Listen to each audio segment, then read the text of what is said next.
Hello, welcome everyone to another episode on Merciful Mornings. I am Rachel Baker. I am so glad to have our friends here live who are here with us. If you are here live, be sure to say hey in the chat, ask questions as we go. This is going to be a fun talk today. This is the first time I'm going to have 3 other people on live with me. I've done the one-on-one. This is going to be a crew today. So I'm excited for that. In case you are new here, just so you know you're in the right place, this is where you want to come for education, encouragement, support for online teaching, and also just daily life. And we know as of right now, this is the middle of September 2021, the online teaching world has kind of imploded on itself. So we're going to talk a little bit about that today. We're going to talk about what it looks like trying to communicate independently with parents of students in the ESL, ELL world, because a lot of people are going that route right now. So I'm not alone. Yay. We get lots of fun this morning. I am going to be joined by Leah Sparrow. If you haven't seen her already, go back and look at a few videos. She's been here a time or two. All of these ladies have been here before, but we want a round table discussion today. So Victoria Gillick is here, Ingrid Moats is here. We're all going to jump in and just talk about what communication looks like, what it can look like, what it should look like with the students and the parents where English is not their native language, because that's an important thing to be aware of, be sensitive to, be mindful of, and it's coming up quite a bit right now with people who are trying to make that transition from the big companies to, hey, I kind of want to do this by myself. So I'm bringing them in. Ladies, are you ready? Are you ready? Okay, here comes Leah. Hi, Leah. Hello. I'm pretty sure as soon as you said my name, anyone that knows me just went, oh, dear God. And Victoria is here.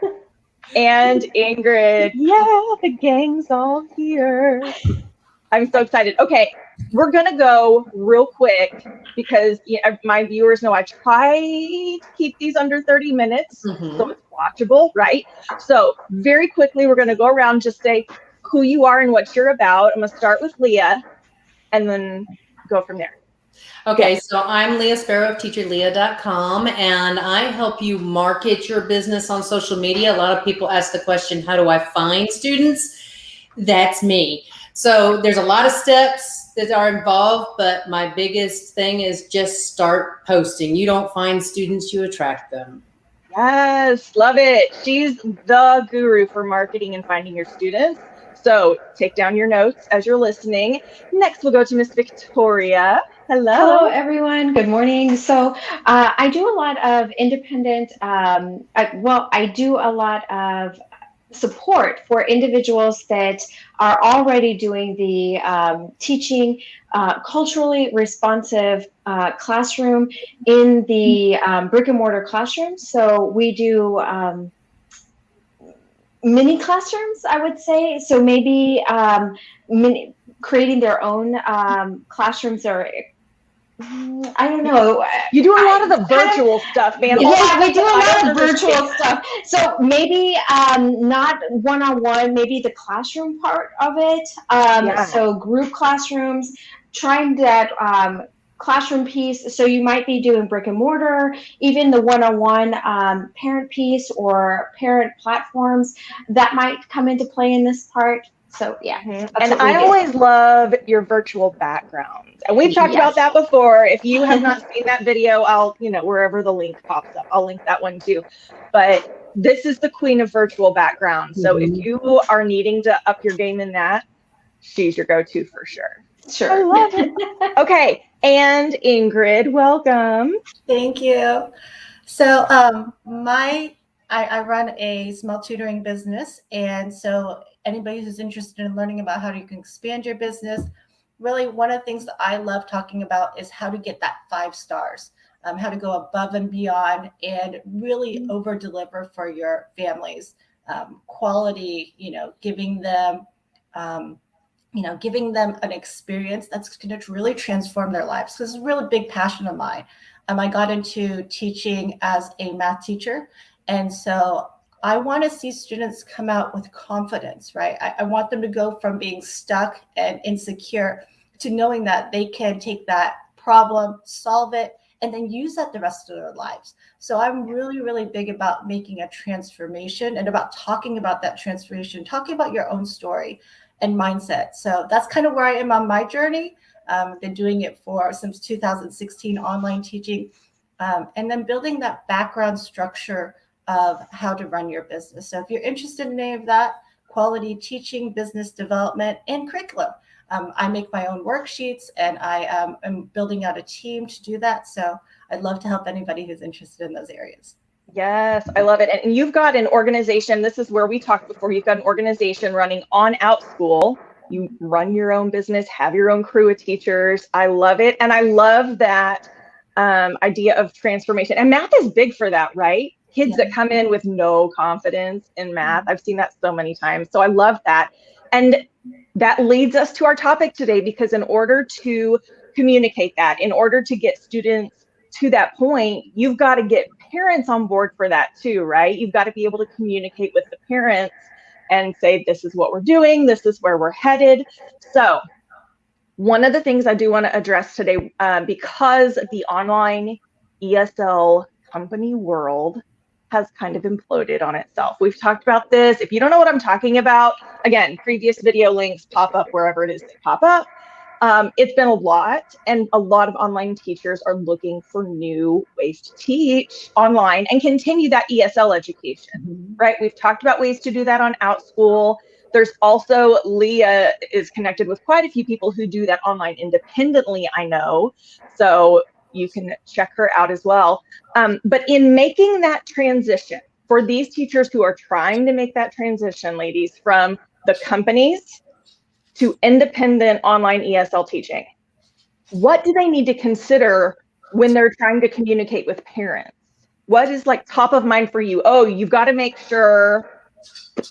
I think that if you're going, I mean, the first way to do it is you have to get out there and post and make yourself known. And I know that when you worked for the companies, you did your little intro video, and that intro video was mostly for the kids. It was so the kids can know what kind of person is going to be in the classroom. And, you know, most of mine are 7,000 classes with Chinese students. So those Chinese kids have very mean and hateful, according to them, teachers. So they want to see somebody fun. But what the parents want to see is somebody who's serious. That doesn't mean not fun. That means somebody who can be fun, but also you're on top of that grammar. You're on top of the pronunciation. You're on top of those mistakes, and you make those mistakes. Curious about education. Yes. I remember when I would get that review from parents, the teacher is very serious. I'd be like, who are they watching? I'm not serious at all. No. But then I realized what they were talking about. So if you can display both those qualities, appeal to the child, but also appeal to the parent who wants to know. I mean, the Chinese people want to know the curriculum that you use, and they are quite direct. But then there are other types of parents out there that are not so direct. They want to kind of ease into it. So when you're posting, you have that chance to show them what kind of teacher you are, the type of curriculum that you use, and the methods that you use, and the way that you proceed with a child through the scaffolding that you use. Right. So being clear just in that welcome message as far as what it is you teach and how it is you teach, speaking to both communities. I think that when you start posting, that is your first impression. And then Ingrid and Victoria can take on the behind the scenes. I mean, I know what to do, but they're here too. And yourself, there's a lot that goes on behind the scenes, but when you're out there posting, you're doing that kind of thing. It's that handshake of, hi, my name is, this is what I can do for you. But you want to do it more of from the standpoint of you've already said, hi, my name is. You want to go ahead and show them what you can do in the classroom. Mm-hmm. But in that communication, Ingrid, I know we've talked before, what are things we need to be mindful of in the way that we communicate these things? Because those are the things we need to communicate. What do we need to be mindful of how we communicate those things? Yeah, definitely. I like how Leah's broke it down into two pieces, two parts, or two different types of parents, because I see both of those. I see the parent who wants to kind of ease into it. I'm not going to pressure my students. I just want them to really enjoy, for me it's math, enjoy math and learn math and achieve it. But I also have the parents who are like, give me this, and this, A, B, C, D. I want it written out. Please dictate in writing what exactly you're going to achieve with my student. Right. And what happens is, even if you have the laid back parent, eventually, like I said, transformation, eventually they all want that transformation. So make sure that's a big piece of what you talk about. How have you helped students transform, or how have you helped your own self transform through the things that you teach? And then another piece of it, the communication on the backside, because I talk to a lot of parents. I have students from Taiwan, Hong Kong, all over the world. Right. I want to emphasize that even if their English isn't necessarily the greatest, that we always show that they're highly intelligent, right? And I'm sure that as teachers, we have that empathy already. But if their communication doesn't always show it, you still want to, kind of share it back that, oh yeah, you really do know what you're talking about, right? Even if the wording isn't the perfect method. And then you give it back to them like, oh yeah, you're a really smart parent, you're really intelligent, because they're already putting effort in to finding the perfect teacher. They already recognize that they have a need and they want they want you to teach their child. So they are a smart parent because they're picking you. And so you need to show it back to them. Yeah, you did. Just that mutual respect and grace, allowing, if you were to try to speak their language to them to explain everything, how would that come across, right? Keeping that in mind as you do. And I love that. In my world of marketing, that's the value. That's where you also explain some of that about how you keep up communication with your students / parents, and how you create the relationship, because that's marketing, is creating a relationship. And Ingrid is talking about building that trust before, middle, and end. That's what you have to do. And you can represent that in your posts. You can represent that in your videos. You can represent that on your website. That's the biggest thing you need to represent, is how you're going to create that transformation. Love that. So one thing that one thing that I've learned over time is in the ESL is to keep our sentences simple, just not to oversimplify, but like Ingrid mentioned, is to make sure that there's not a whole lot that can be lost in translation, not to, like I said, not to oversimplify, but keep everything simple, and make everything clear, to trust the individual to understand those simple concepts, that this is what I'm, like Leah said, this is what I'm going to provide. This is a service. This is how I'm going to provide it. This is what the end result is going to be. And this is how I'm going to, from start to finish, and the method that's going to be used. And this is how I hope to gain your trust over time. One of the things that I would like to share is that I think I mentioned this in one of my stories before, is that things that get lost in translation are things that maybe culturally don't make sense. Maybe symbols and things that don't, figurative speech, right? So things like that, just take those out. Like, for example, one of the one presentation that I sat in, or one speaker mentioned to me that when she was observing a class, she noticed that one of the students didn't understand a concept about fairy tale. The student didn't understand the tooth fairy. This, things like that don't make sense. So when we're providing and making these conversations, I know I'm going a little bit off tangent, but we just need to take some of that language out when we're communicating concepts and making measurements and assessments. When we communicate with our parents, we just need to be mindful of things that maybe we understand easily in one language, the parent or student may not understand as easily, to be that thing. So that's a very good point, because when I've had teachers come to me to review their website, for example, or their posting, I see a lot of what I call teacher talk. And that's what they're saying, does your child have trouble with analytical and evaluation skills? And I always say, is your student going to walk up to you and say, I'm really having a tough time evaluating today? Right. No, not. My analytical skills are suffering at the moment. I don't comprehend my reading. Can you give me the 8 steps that a good reader does? No, they don't. They don't speak like that. Right. It's simple. I'm jumping to our comments real quick. So happy to say, oh, thank you. I'm happy we're together too. This is so fun. And Casey, good morning. Casey. Hi, Casey. So glad. Okay. Speaking of someone who creates a community, Casey Oswald. So good. Okay. Right, we're going to study mnemonics, right? We're going to study mnemonics. Yeah, exactly. I see that a lot. Right.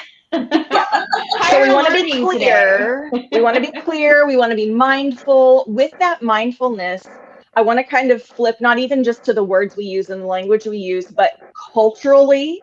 And this is not just, we've all experienced this if we've taught for, Chinese companies, but a lot of us, Ingrid, like you said, I've had kids in India, in Australia, in Ireland, in Korea. I've taught kids all over the world, which is a very cool thing. By the way, we just acknowledge that the ability to do that. Cool. One of the best parts of this job. But to make yourself aware of those cultural differences, even if it's just little things like dress or what season they are in. When it's summer here, my kiddos in Australia are freezing their tails off. They're, celebrating winter. And so just to be aware of those things, of holidays. A lot of people right now in America probably have no idea we're coming up on Mid-Autumn Festival.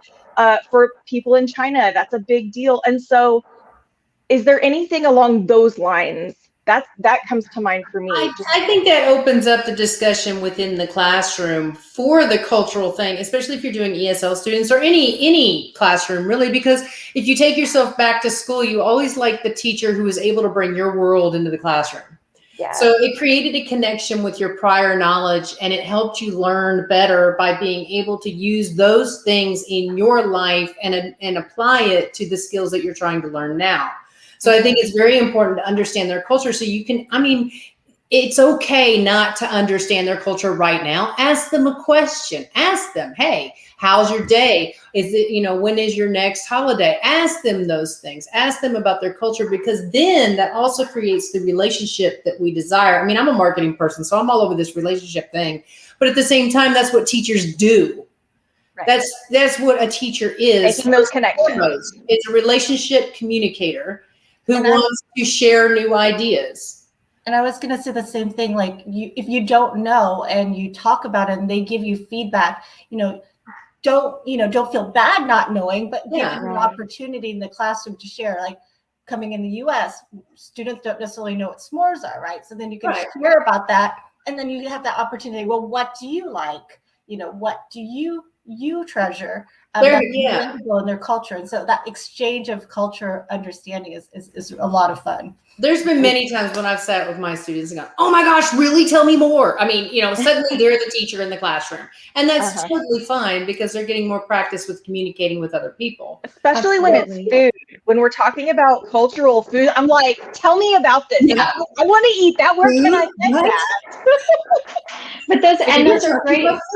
Those are great applications for, like, I'm just thinking about all those applications for critical reasoning, reading comprehension, conversational. Those are complex applications for everything that we do in conversations.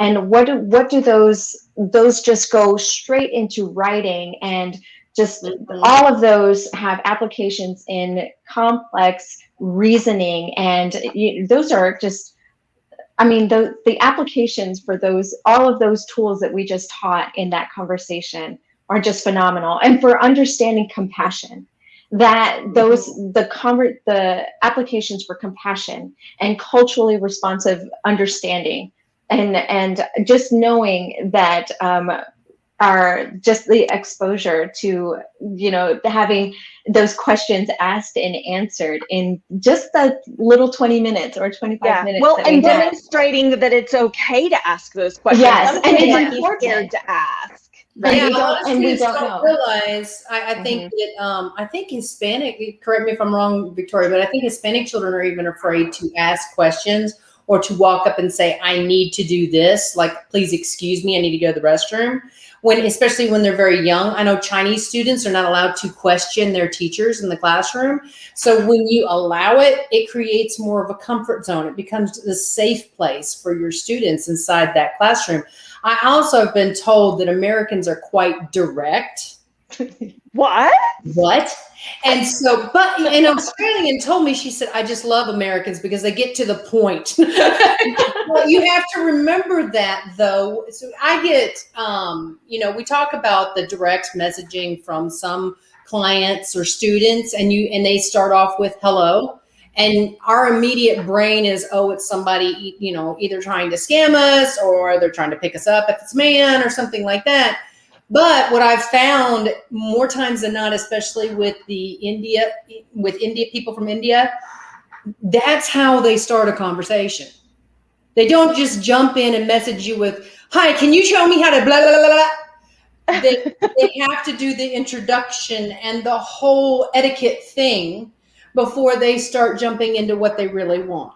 Well, I'm looking at Rachel's her background, and I'm thinking exactly what you said, Leah. Think about how we set our boundaries just in pre-kinder, and what we teach, the structure of the classroom.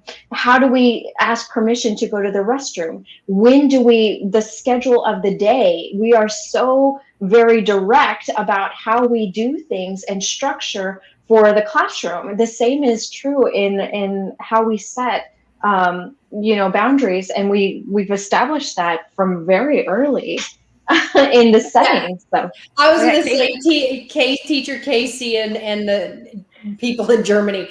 I am part German, and I'm told by Americans that I am way too direct at times. So you just got it coming from both sides. There's just no hope for Leah.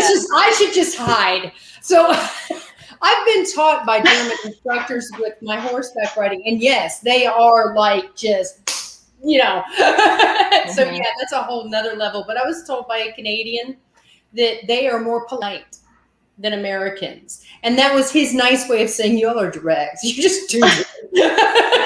Yes. Well, okay. So I want to say before we wrap it all up, because we're getting close, guys. We're getting close. But this is so good. Okay. On the flip side of that welcoming culture into your classroom, welcoming culture in your communication with parents. Okay. So you have those instances of, I'm going about my business, I'm planning my week, I'm planning my classes. I may not realize my student is getting ready to celebrate a holiday in a couple of weeks that I'm not aware of. And the parents say, hey, we're not going to be able to meet this week because, and then whatever, festival, holiday, rest, whatever it is they're doing. So again, that need to be aware or be open to shifting whatever you've got planned and going on. I've come across that quite a bit just in different cultures. I think as you go, with group lessons, it may be a little bit harder to keep up with it all.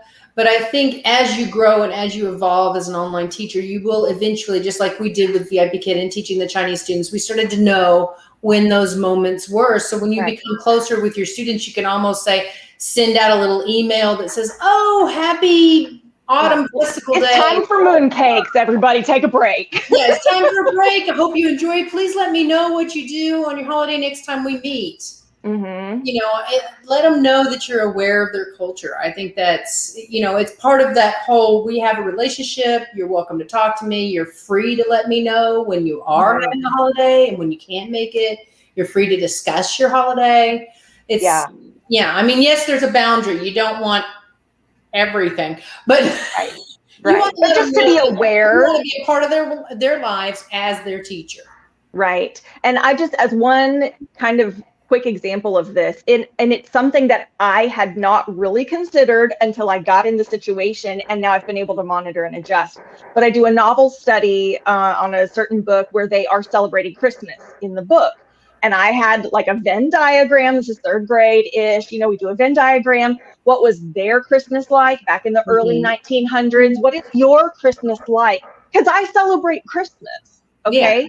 I go into this class and I realize as we're talking about this assignment, they're like, well, what if we don't celebrate Christmas? Yeah. Or what if, and I'm like, so I have shifted that assignment now. And again, I went into it. It's a Christmas assignment, but in the midst of it, I was able to adjust it and say, it can be how you celebrate Christmas or your favorite holiday, whatever that was like Christmas, for you, right? If that's Hanukkah, if it's Mid-Autumn Festival, whatever this looks, Kwanzaa, pick yours, your favorite, and compare, because regardless, celebrations are celebrations, right? So some things are going to be similar, and obviously there will be differences. But now I've, tweaked that worksheet, I've tweaked that assignment, I go into it differently. And so being open to changes like that and being like, well, what do you think your Christmas would be like if you did celebrate Christmas? Yeah. Right. Because I've seen that. Food is always involved in every holiday. So yes. Why does this conversation keep coming back to food? I haven't had breakfast yet. Food, family, yes. Connectedness. Yeah. What is it with VIP Kid? Culture is. Oh, stop. Okay, we're not going there. Okay, I want just one last little, I want the people to know and think about this before we leave. So Ingrid, if there's something that we didn't hit on that you just want to make sure we get in there, because we're two strong personalities and we just can't shut up. So just. Yeah, no, I think we touched on a lot of really important things, from the front end, how you present yourself as an individual teacher, to the parents, your messaging all the way to the back end. And maybe one thing I would say is, how do you go back and communicate again, right? So you've already talked to the parent, they've already signed up for the class. If there's something that you see with the student, the parents do enjoy it, regardless, around the world. If you go back and you do a follow-up, if there's some kind of cultural sensitivity that you wanted to mention, that maybe something happened in a class or something that you want to acknowledge or celebrate, right? You just learned about a celebration and you wanted to bring it back to the parents that, you understand about it now, and you say, oh, hope you guys had a wonderful, holiday. Maybe can you even ask the parents, if there's a situation where you could say, how would you suggest that I celebrate this in the classroom, perhaps?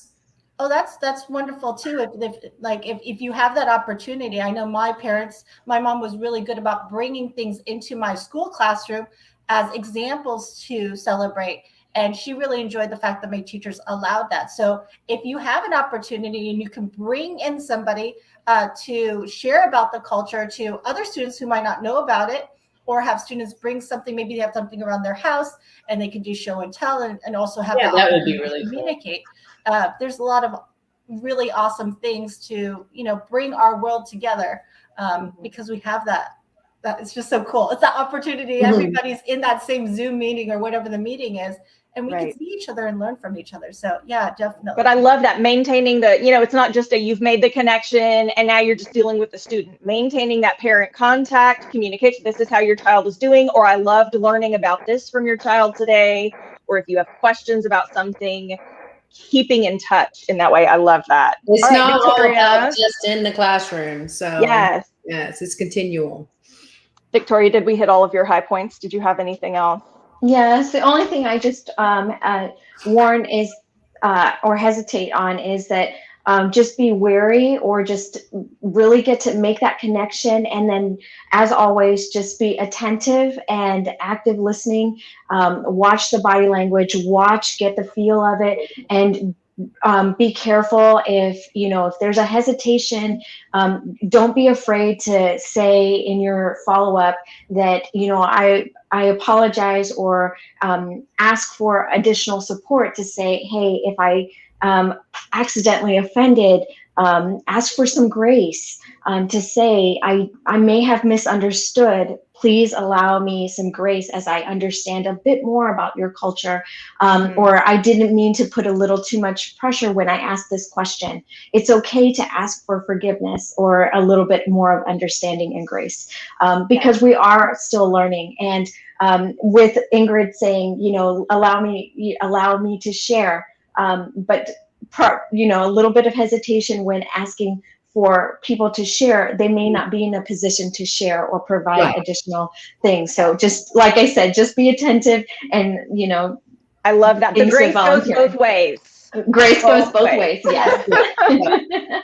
Always. All right, Leah, and we have hit 30 minutes. We're at it. What do you think? Are we good? I get it think all? we did good. I think it's all about creating that relationship and communication. So yeah, Love I it. mean, I love the ask for grace. Parents love to be able to explain to you why perhaps their child's acting a certain way in class.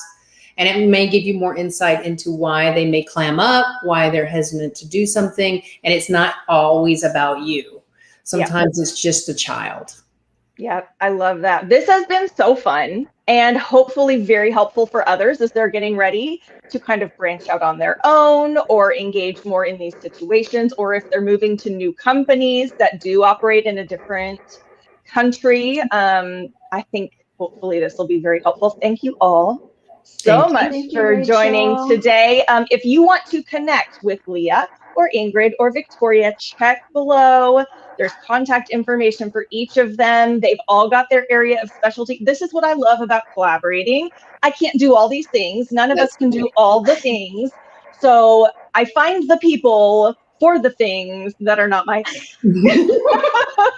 Me too. And I bring them to you. So if you connected with one of these ladies on a certain topic or need to branch out into their area of expertise, be sure to reach out and connect with them. And I'll see you guys in the next one. Thanks, ladies. Bye-bye. Thank you.